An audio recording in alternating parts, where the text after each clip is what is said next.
যারা গুমের শিকার হয়েছেন অবিলম্বে তাদের তালিকা তৈরির পাশাপাশি এর সাথে জড়িতদের চিহ্নিত করে দৃষ্টান্তমূলক শাস্তির দাবি জানিয়েছেন গুমের শিকার ব্যক্তিদের ভুক্তভোগী পরিবারের সদস্যরা।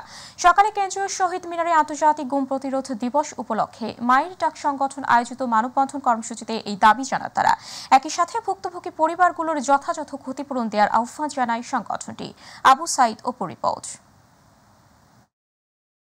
জাতিসংঘের সিদ্ধান্ত অনুযায়ী বিশ্বব্যাপী গুমের শিকার ব্যক্তিদের স্মরণ এবং তাদের পরিবার সদস্যদের প্রতি সমবেদনা জানাতে 2011 সাল থেকে প্রতি বছর 30 আগস্ট আন্তর্জাতিক গুম প্রতিরোধ দিবস পালিত হয়ে আসছে।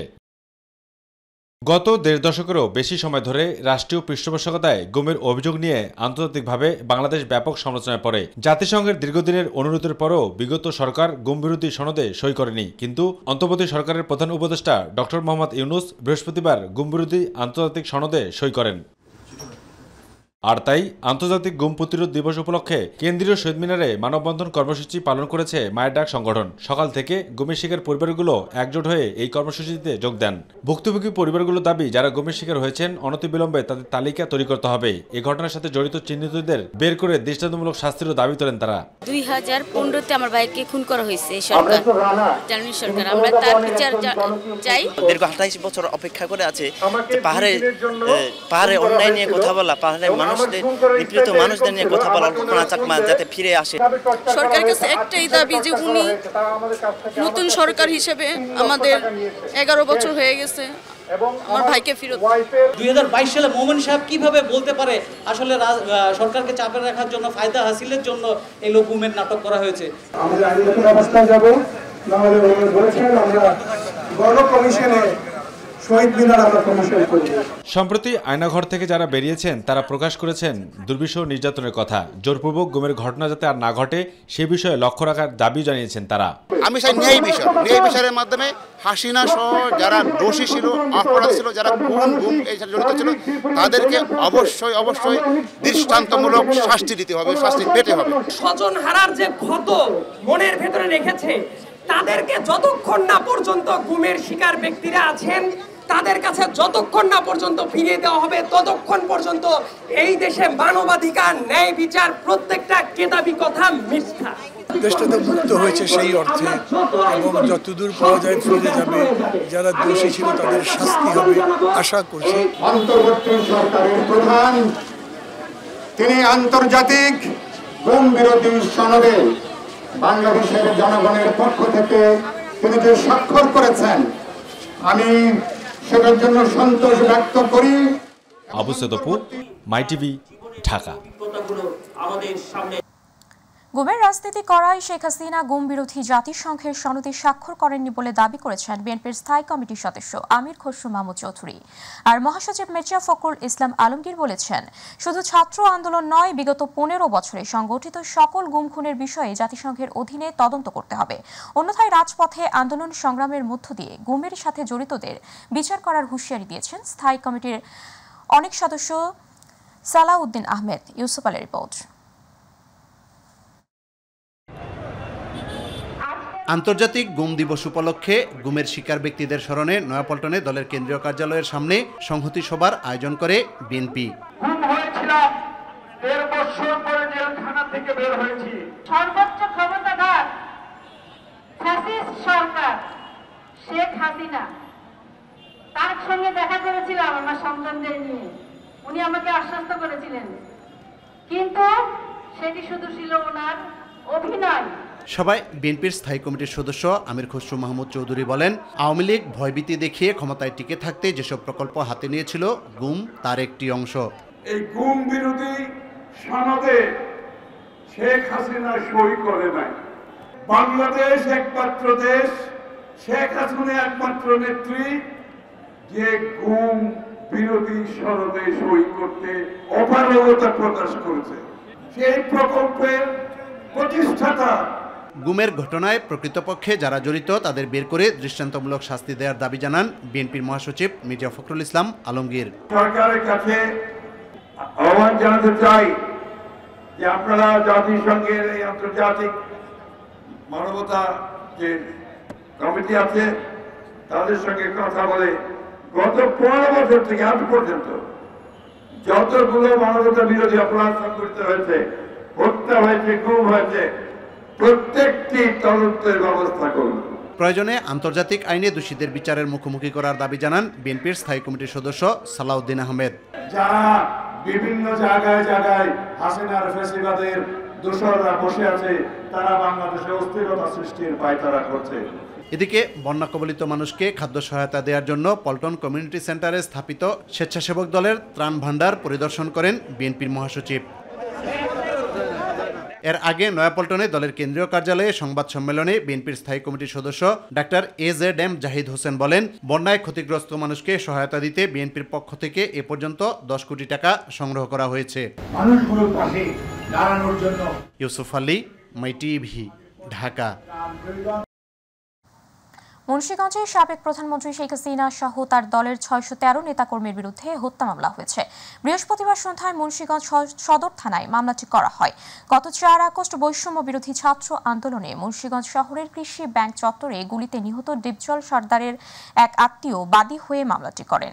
এতে সাবেক প্রধানমন্ত্রী শেখ হাসিনা, মুন্সিগঞ্জের সংসদ সদস্য মোহাম্মদ ফয়সাল বিপ্লব ছাড়াও সাবেক সেতুমন্ত্রী ওবায়দুল কাদের, মুন্সিগঞ্জ জেলা আওয়ামী লীগের সভাপতি মোহাম্মদ মহিউদ্দিন, মুন্সিগঞ্জ 2 আসনের সাবেক সংসদ সদস্য শাহগুপ্তা ইয়াসমিন এমিলি, মুন্সিগঞ্জ 3 আসনের সাবেক সংসদ সদস্য মৃণাল কান্তি দাস সহ বিভিন্ন পর্যায়ের নেতাকর্মীকে আসামি করা হয়েছে। মামলায় 314 জনের নাম উল্লেখ ছাড়াও অজ্ঞাতনামা আসামি আছেন আরও 200 থেকে 300 জন।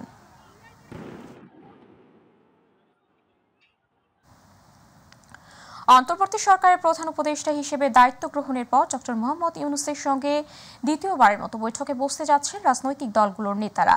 আগামীকাল শনিবার বিকেল 3টায় রাষ্ট্রীয় অতিথি ভবন যমুনায় বিভিন্ন রাজনৈতিক দলের নেতাদের সঙ্গে ডক্টর ইউনূসের বৈঠক অনুষ্ঠিত হওয়ার কথা রয়েছে। প্রধান উপদেষ্টার প্রেস উইং জানায়, শনিবার বিকেল 3টায় বৈঠক শুরু হবে, যা চলবে রাত 8টা পর্যন্ত। এর আগে ক্ষমতা গ্রহণের পর 8ই আগস্ট ডক্টর ইউনূসের সঙ্গে রাজনৈতিক দলগুলোর শীর্ষ নেতাদের বৈঠক হয়। এই দিন তার সঙ্গে জামাতে ইসলামী সহ বিভিন্ন রাজনৈতিক দলের শীর্ষ নেতারা সাক্ষাৎ করেন। সেই দিন ক্ষমতাচ্যুত দল আওয়ামী লীগ বা 14 দলীয় জোটের কেউ বৈঠক করেননি। বৃহস্পতিবার অন্তর্বর্তী সরকারের উপদেষ্টা পরিষদের এক বৈঠক শেষে বন, পরিবেশ ও জলবায়ু উপদেষ্টা সৈয়দা রিজওয়ানা হাসান জানান, রাজনৈতিক দলগুলোর সঙ্গে সরকার আলাপ আলোচনার প্রক্রিয়া চালু রাখবে। তারা যেসব সংস্কার প্রস্তাব দেবে তা সরকার গ্রহণ করবে।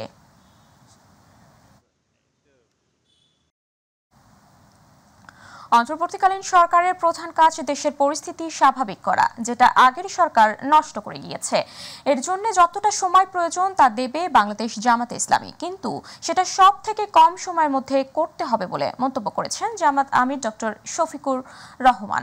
বিকেলে রাজধানীর রমনায় ইঞ্জিনিয়ার্স ইনস্টিটিউট মিলনায়তনে এক সুধী সমাবেশে তিনি এইসব কথা বলেন। মাহবুব সৈকতের রিপোর্ট। রাজধানীর রমনা ইঞ্জিনিয়ার্স ইনস্টিটিউশনে সুধী সমাবেশের আয়োজন করে সম্মিলিত পেশাজীবী পরিষদ, ঢাকা মহানগরী উত্তর। প্রধান অতিথির বক্তব্যে ফ্যাসিবাদী সরকারকে বিদায় করতে গিয়ে সর্বস্তরের মানুষের আত্মত্যাগের কথা স্মরণ করে আবেগপ্রবণ হয়ে পড়েন জামায়াতের আমির। এই স্বাধীনতা আজকে বাংলাদেশের 18 কোটি মানুষের কাছে সেই সমস্ত শহীদ ভাই বোনদের আমানত, এই আমানত আমাদেরকে বহন করতে হবে এবং তার প্রতি সম্মান দেখাতে হবে। যে সমস্ত মায়ের বুক খালি হয়েছে, যে সমস্ত বোনেরা বিধবা হয়েছে, যে সমস্ত শিশুরা এতিম হয়েছে, যে সমস্ত যুবক যুবতী ভাইহারা হয়েছে, হে আল্লাহ তুমি তাদেরকে সবরে জামিল দাও। অন্তর্বর্তী সরকারের চ্যালেঞ্জ তুলে ধরে নির্বাচনের সময়সীমা নিয়েও কথা বলেন তিনি। বর্তমানে যে সরকার আছে, জনগণই তাদেরকে এই দায়িত্ব দিয়েছে।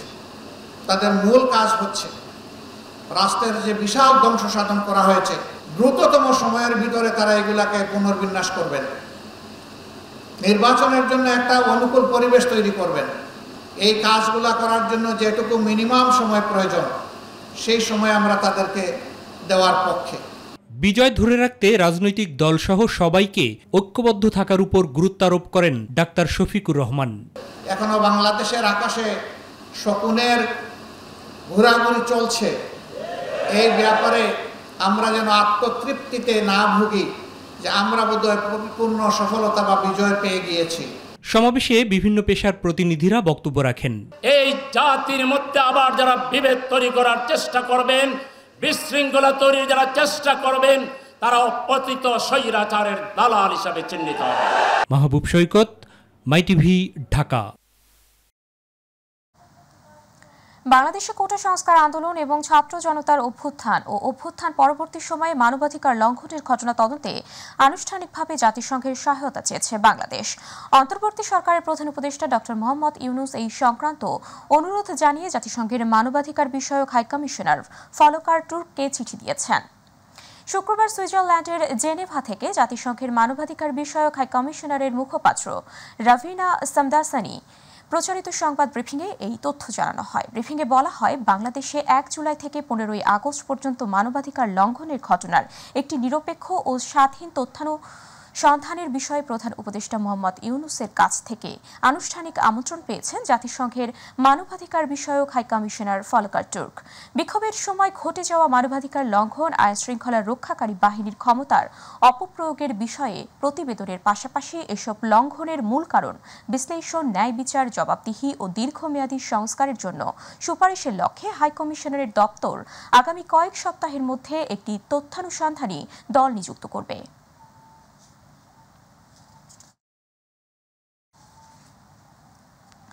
বন্যা পরবর্তী ক্ষতচিহ্ন স্পষ্ট হচ্ছে ফেনীর দুর্গত অঞ্চলে। পানি নামা অব্যাহত থাকলেও এখনও তলিয়ে ঘরবাড়ি ও সংযোগ সড়ক, তাই বেশিরভাগেরই ফেরা হয়নি নিজ ঘরে। রয়েছে ত্রাণের ব্যাপক চাহিদা।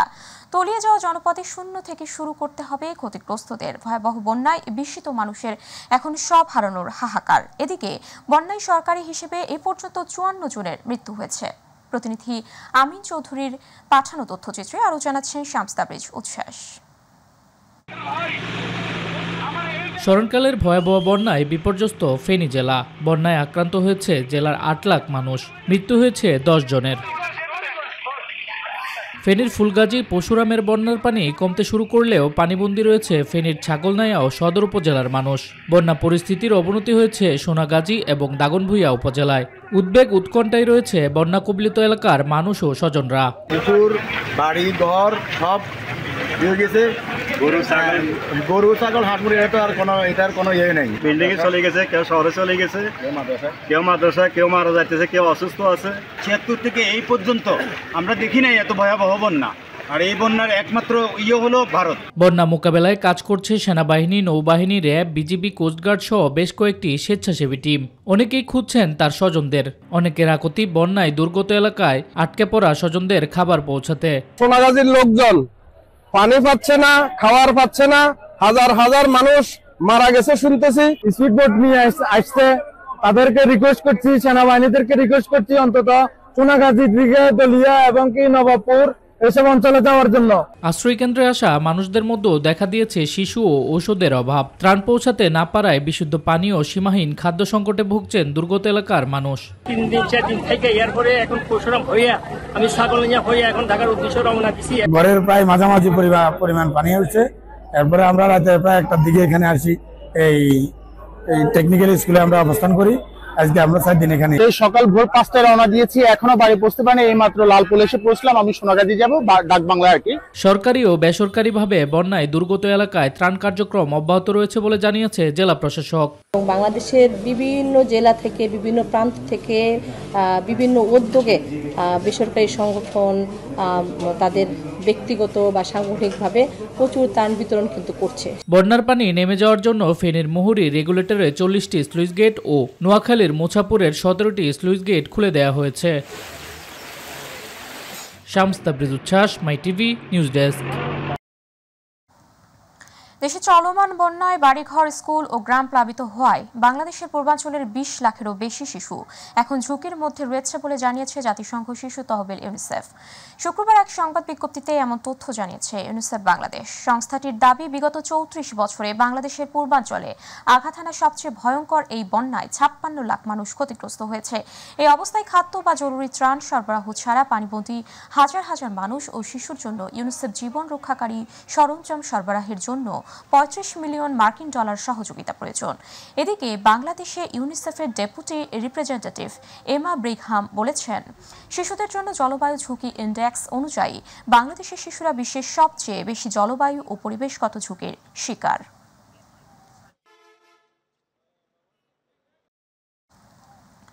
দেশের দক্ষিণ পূর্বাঞ্চলে বন্যা দুর্গত এলাকায় 3 দিনে 12,000-এরও বেশি মানুষকে বিনামূল্যে চিকিৎসা সেবা ও ওষুধ দিয়েছে বৈষম্য বিরোধী ছাত্র আন্দোলন। গত 26 আগস্ট থেকে 28 আগস্ট পর্যন্ত এই সেবা দেয়া হয়। সংবাদ বিজ্ঞপ্তিতে বলা হয়, বিশেষজ্ঞ ডাক্তার, প্যারামেডিক্যাল, নার্স এবং স্বেচ্ছাসেবীদের নিয়ে টিম গঠন করে বন্যা দুর্গত এলাকায় প্রেরণ করা হয়েছে। এছাড়া গতকাল 22 সদস্যের একটি টিম লক্ষ্মীপুর ফিল্ড হসপিটাল স্থাপনের জন্য প্রেরণ করা হয়েছে, যারা এরই মধ্যে কাজ শুরু করেছে। অতি দ্রুত আরেকটি টিম খাগড়াছড়ির বন্যা দুর্গত এলাকায় চিকিৎসা সেবা পৌঁছে দেওয়ার জন্য পাঠানো হবে। এদিকে ঢাকা বিশ্ববিদ্যালয়ের 9ম দিনের মতো চলছে বন্যা দুর্গতদের জন্য গণত্রাণ সংগ্রহ কার্যক্রম। রাজধানীর বাজারগুলোতে মরিচের দাম লেগেছে আগুন। প্রতি কেজি মরিচ বিক্রি হচ্ছে 160 টাকা দরে। ডিম ও সবজি সহ অন্যান্য নিত্য প্রয়োজনীয় পণ্যের দাম স্থিতিশীল থাকলেও চড়া ইলিশ সহ দেশি মাছের বাজার। সব মিলে ভোক্তাদের অস্বস্তি থাকলেও আকস্মিক বন্যাকে অজুহাত হিসেবে দেখাচ্ছেন ব্যবসায়ীরা। আরও জানাচ্ছেন আবু সাইদ অপু। রাজধানীর বাজারগুলোতে গেল সপ্তাহের তুলনায় সবজির দাম তেমন না বাড়লেও বেগুন ও টমেটোর দাম বেশ চড়া। কাঁচামরিচেরও দাম বাড়তি। গেল সপ্তাহে প্রতি কেজি কাঁচামরিচের দাম 120 টাকা থাকলেও তা এখন বিক্রি হচ্ছে 160 টাকা দরে। ব্যবসায়ীরা পর্যাপ্ত সরবরাহ থাকার কথা বললেও বাস্তব চিত্র পুরোটাই উল্টো। দাম বৃদ্ধির অন্যতম কারণ হিসেবে দায়ী করছেন বন্যাকে। মরিচের দাম বেশি। গত সপ্তাহে 120 টাকা কেজি ছিল, এই সপ্তাহে 160 টাকা। এই যে বন্যার কারণ দেখা যাচ্ছে নষ্ট হয়ে গেছে, শাকসবজি নষ্ট হয়ে গেছে, যে চাষ করে ওখানে নষ্ট হয়ে যায়, এই জন্য দাম বেড়ে গেছে। বিভিন্ন জায়গায় বন্যা হইতেছে, পানি, আবার বর্ষার জন্য তরকারি মাইর হয়ে গেছে। তবে এসব কথা শুনতে নারাজ ভোক্তারা। তারা বলছেন পুরো বাজার যেন অজুহাতের খনি। টমেটো 140 টাকা কেজি, বেগুন 80 টাকা কেজি, আবার করলাও 50 টাকা 60 টাকা কেজি। খুব একটা বেশি কম তা না, বেশির দিকে দাম, বেশির দিকে। গাজর আছে আর টমেটো আছে, এটি বিদেশি, এটির দাম বেশি। আর কোনো জিনিসের দাম তেমন একটা বেশি না। মরিচের দাম বাড়তি কমতি, মরিচ তো মনে করেন জাল জিনিস, এগুলা ব্যাপার হলো ইন্ডিয়া থেকেও মরিচ আসে, এখন একদিন কমায় একদিন বেশি হয়, এরকম হিসাব কিতাব। যখন না পাওয়া যায়, ক্ষেতের থেকে উঠাতে না পারে, তখন একটু দাম হয়ে যায়। মানুষের শর্ট পড়লে মালের দাম বাড়ে, কিন্তু এছাড়া মালের দাম বাড়ে না। ডিমসহ অন্যান্য নিত্য প্রয়োজনীয় পণ্যের দাম স্থিতিশীল থাকলেও বেশ চড়া ইলিশ মাছের বাজার আর দেশি মাছের দাম তো আকাশ ছোঁয়া।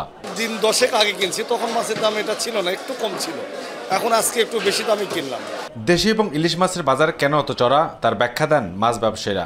ইলিশের দাম বাড়তি, মনে করেন আজকে এই সপ্তাহে কেজিতে 50 টাকা 100 টাকা বাড়তি। ছোট মাছে 50 টাকা বাড়ছে, বড় মাছে 100 টাকা বাড়ছে। বন্ধ হয়েছে না, সব 22 গেছে, মাছ হয়ে গেছে, মাছ ধরা পড়ছে কম, মাছটা খুবই কম, দামটা একটু বেশি। আবু সাইদ অপু, মাই টিভি, ঢাকা।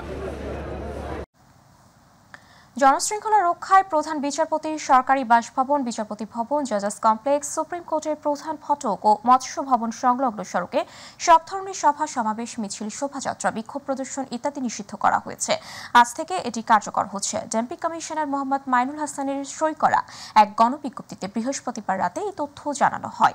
গণবিজ্ঞপ্তিতে বলা হয়, সম্প্রতি উদ্ভূত পরিস্থিতির পরিপ্রেক্ষিতে জনশৃঙ্খলা রক্ষায় ঢাকা মহানগর পুলিশ অধ্যাদেশের 29 ধারায় অর্পিত ক্ষমতা বলে 30 আগস্ট থেকে পরবর্তী নির্দেশ না দেওয়া পর্যন্ত প্রধান বিচারপতির সরকারি বাসভবন, বিচারপতি ভবন, জাজেস কমপ্লেক্স, সুপ্রিম কোর্টের প্রধান ফটক ও মৎস্য ভবন সংলগ্ন সড়কে সব ধরনের সভা সমাবেশ, মিছিল, শোভাযাত্রা, বিক্ষোভ প্রদর্শন ইত্যাদি নিষিদ্ধ করা হলো।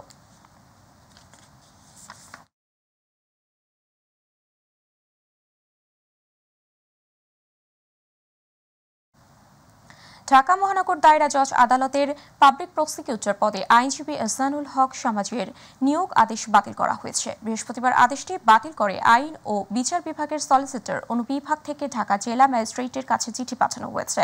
এর আগে গত 27 আগস্ট আইন ও বিচার বিভাগ এহসানুল হক সমাজকে পিপি নিয়োগ দিয়ে আদেশ জারি করা হয়। দর্শক, সাথে থাকার জন্য ধন্যবাদ। ইউটিউবে মাই টিভির সংবাদ পেতে ভিজিট করুন /mytvniউজ এবং আমাদের ওয়েবসাইটে ভিজিট করুন /mytvবাংলা, ফেসবুক /mytvবাংলা। আমাদের পরবর্তী সংবাদ দেখার আমন্ত্রণ জানিয়ে বিদায় নিচ্ছি আমি উপমা। আল্লাহ হাফেজ।